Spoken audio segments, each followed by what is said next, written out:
Berbagai teori perihal masuknya Islam ke Indonesia masih terus bermunculan. Ada teori yang mengatakan bahwa Islam masuk ke Indonesia datang dari wilayah Gujarat, India melalui peran para pedagang India Muslim pada sekitar abad ke-13 Masehi. Lalu ada juga teori yang mengatakan Islam dipercaya tiba di Indonesia langsung dari Timur Tengah melalui jasa para pedagang Arab Muslim sekitar abad ke-7 Masehi.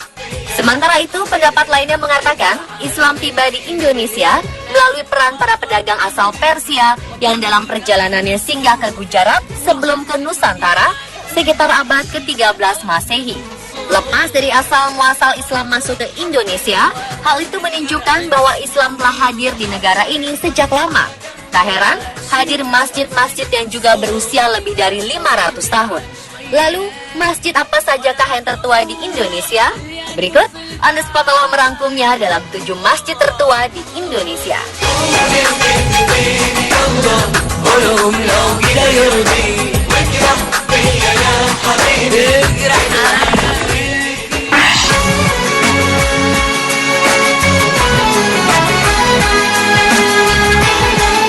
Pemirsa, jika kita bertandang ke Banda Aceh, belum lengkap rasanya jika belum mengunjungi atau sholat di Masjid Raya Baitur Rahman. Sebenarnya terdapat 2 versi sejarah mengenai riwayat pembangunan masjid ini. Ada yang mengatakan masjid ini didirikan pada 1292 oleh Sultan Alauddin Johan Mahmud Shah. Sementara lebih banyak lagi yang mengatakan masjid ini didirikan oleh Sultan Iskandar Muda pada 1612. Dalam perjalanannya, Masjid Raya Baitur Rahman pernah dibumi hanguskan oleh Belanda saat serangan ke Kota Raja atau Banda Aceh pada 10 April 1873. Beruntungnya bangunan masjid memicu meletusnya perlawanan masyarakat Aceh demi mempertahankan masjid tersebut. Lalu pada 1879 hingga 1881, proses pembangunan ulang Masjid Raya Baitur Rahman berlangsung. Arsitektur bangunan yang baru dibuat oleh De Brucci yang mengadaptasi gaya Mogul dari India. Saat gelombang tsunami setinggi 21 meter menghantam pesisir Banda Aceh pada 26 Desember 2004, masjid ini termasuk bangunan yang selamat, meskipun terjadi kerusakan di beberapa bagian masjid. Maka upaya renovasi pasca tsunami pun sampai menelan dana sebesar 20 miliar rupiah yang berasal dari bantuan dunia internasional.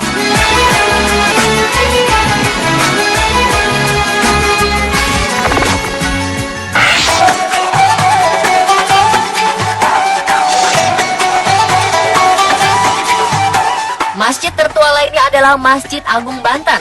Inilah salah satu masjid tertua di Indonesia yang penuh dengan nilai sejarah. Dibangun pertama kali oleh Sultan Maulana Hasanuddin, yaitu putra pertama dari Sunan Gunung Jati. Masjid ini selalu diramaikan para peziarah yang setiap harinya bisa mencapai ribuan orang. Masjid Agung Banten ini dikenali dari bentuk menaranya yang sangat mirip dengan bentuk sebuah bangunan mercusuar.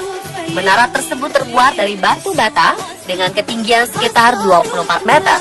Pemandangan di sekitar masjid dan perairan lepas pantai dapat terlihat di atas menara karena jarak antara menara dengan laut hanya sekitar 1,5 kilometer. Hal menarik lainnya dari Masjid Agung Banten adalah atap masjid, di mana terdapat 2 tumpukan atap konsentris yang mengingatkan kita pada idiom pagoda Tiongkok. Kedua atap itu berdiri tepat di atas puncak tumpukan atap ketiga, dengan sistem struktur penyalur gaya yang bertemu di satu titik.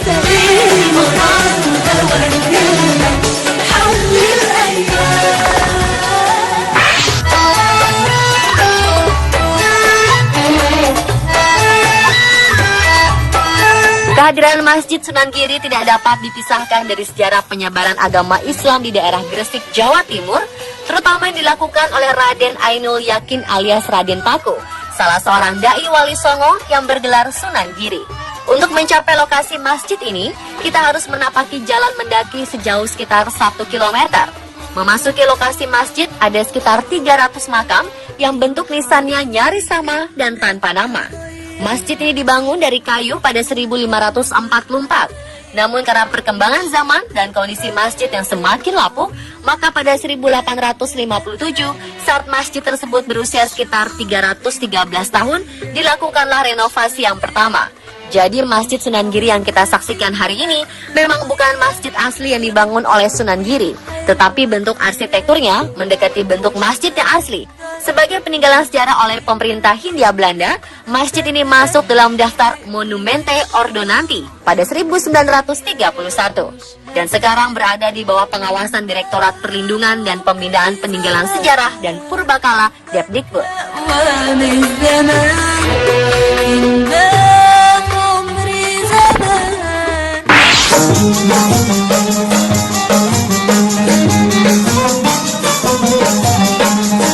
Berikutnya adalah Masjid Sultan Suryansyah. Masjid ini bisa menjadi nilai tambah tersendiri ketika kita mengunjungi Pasar Terapung Kuin di Sungai Barito, Banjarmasin, Kalimantan Selatan. Menurut catatan sejarah, masjid yang juga dikenal dengan nama Masjid Kuin itu dibangun di era Kerajaan Banjar di masa pemerintahan Sultan Suryansyah antara tahun 1526 hingga 1550. Sultan Suryansyah adalah Raja Banjar pertama yang menganut agama Islam. Oleh karena itu, masjid ini dibangun dengan gaya arsitektur tradisional khas Banjar. Konstruksinya serupa rumah panggung dengan atap tumpang. Di berbagai sudut bangunan, kita juga dapat melihat ornamen-ornamen ukiran khas Banjar yang menghiasi dengan indah.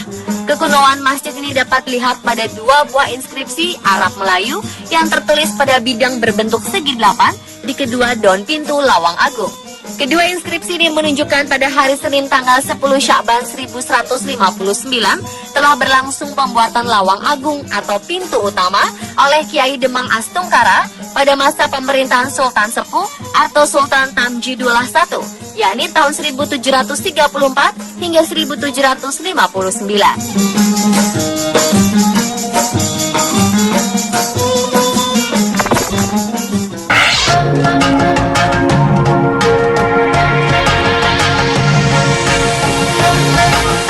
Masjid Agung Sang Cipta Rasa atau yang dikenal juga sebagai Masjid Agung Kasepuhan atau Masjid Agung Cirebon adalah sebuah masjid yang terletak di dalam kompleks Keraton Kasepuhan, Cirebon, Jawa Barat.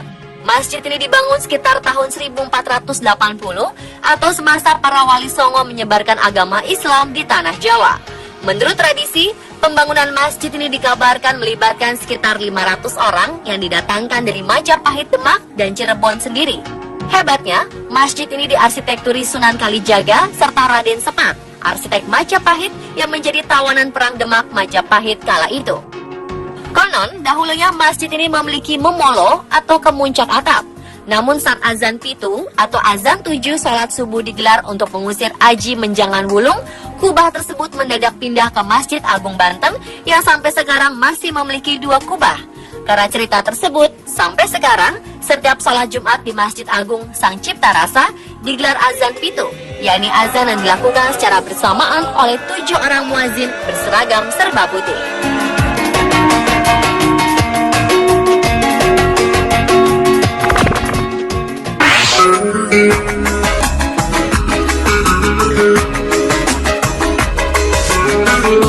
Sekitar abad ke-15 berdiri Kerajaan Demak di Demak, Jawa Tengah yang didirikan Raden Patah. Bersama Wali Songo, Raden Patah kemudian mendirikan masjid yang karismatik ini. Masjid yang dipercaya pernah menjadi tempat berkumpulnya para ulama atau Wali Songo itu, konon hanya dibangun dalam waktu 1 malam. Pada mihrab masjid terdapat gambar serupa bulus.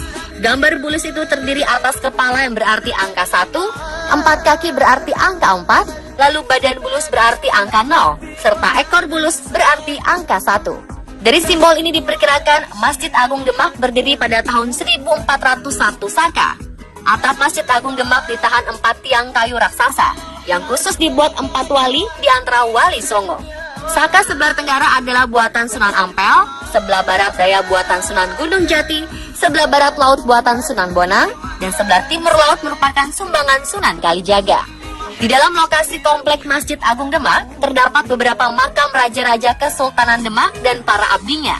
Di kompleks ini juga terdapat Museum Masjid Agung Demak yang berisi berbagai hal mengenai riwayat Masjid Agung Demak.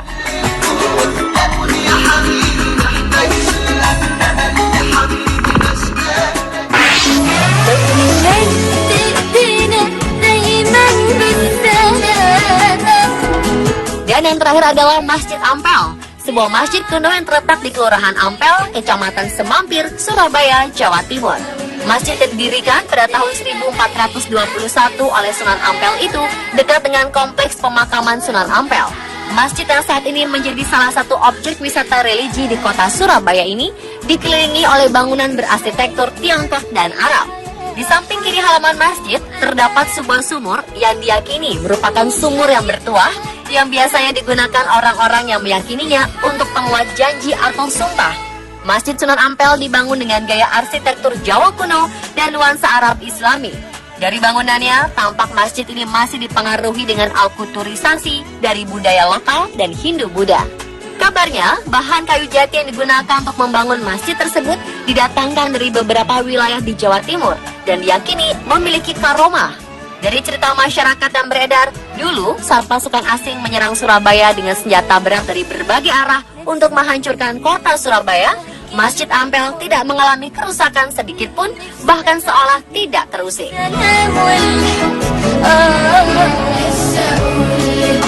Pemirsa, itulah 7 masjid tertua di Indonesia versi on the spot.